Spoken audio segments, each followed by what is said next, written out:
ça y est, tu as les résultats des tests, ton enfant a passé les tests, et bien, effectivement, il est reconnu comme surdoué.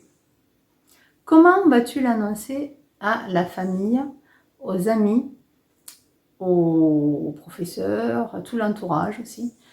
Ce n'est pas évident, tu vas comprendre pourquoi, et ça risque de déclencher des choses pas forcément très agréables aussi.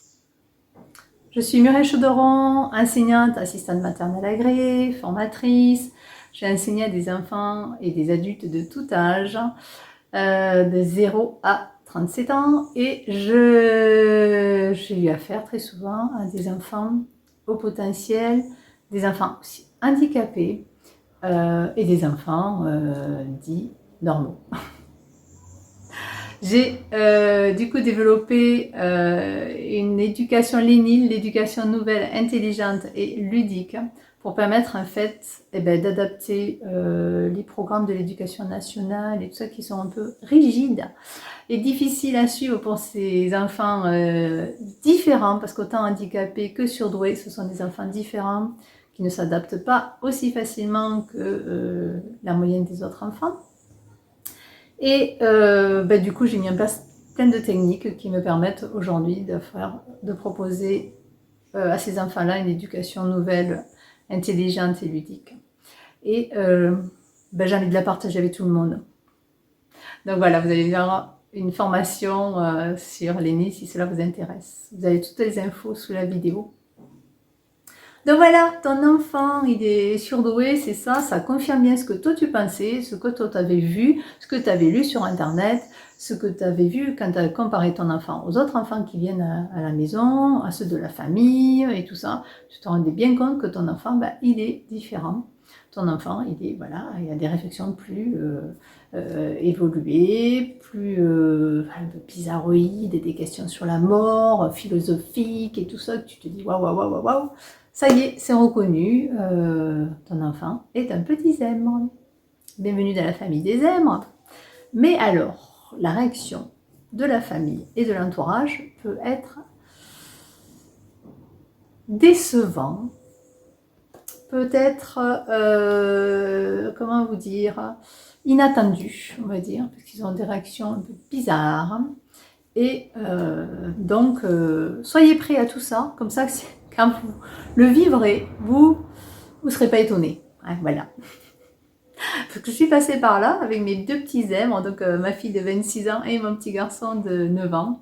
Et ouais, j'ai été étonnée, déçue, vexée, et même pire que ça, mis de côté, m'a fait des réflexions très très désagréables. Voilà, alors que c'est pas du tout mon genre, voilà, de me vanter ni quoi que ce soit, mais voilà, il y a eu de la jalousie par rapport à d'autres amies femmes qui en fait avaient des enfants qui étaient en échec et qui voyaient ma fille rebondir parce qu'elle a beaucoup changé de... Je rigole maintenant, mais la pauvre, ça l'a traumatisée, qui changeait souvent de formation parce qu'elle avait beaucoup de mal à trouver sa voie. Moi, je l'ai toujours encouragée à faire ce qu'elle aimait, donc c'était pas un problème. Mais c'est vrai que chaque fois qu'elle changeait de voie, elle risquait normalement de redescendre d'une année, comme si c'était un redoublement ou quoi que ce soit. Et c'est vrai qu'à chaque fois, elle a eu la chance de ne pas devoir faire la première année ou l'année qui aurait dû être complémentaire. Et elle a toujours, suite à des entretiens voilà, oraux, des tests et tout, elle est toujours passée directement à l'année suivante et elle a eu beaucoup de chance, mais aussi elle a beaucoup de capacités, c'est ce que je disais aussi, croire en toi et confiance en toi, et elle a été étonnée, c'est des fois d'avoir une année de moins ce qu'elle aurait dû avoir. Donc je vous disais, alors quand j'ai annoncé que ma fille était surdouée, la réaction souvent des gens c'est ah oui non mais tu forces ton enfant, tu pousses ton enfant, tu veux à tout prix que ton enfant réussisse et tout ça, mais tu le satures, elle ne demande pas ça, laisse-la être une petite fille et tout. Mais c'est pas des petites filles comme les autres.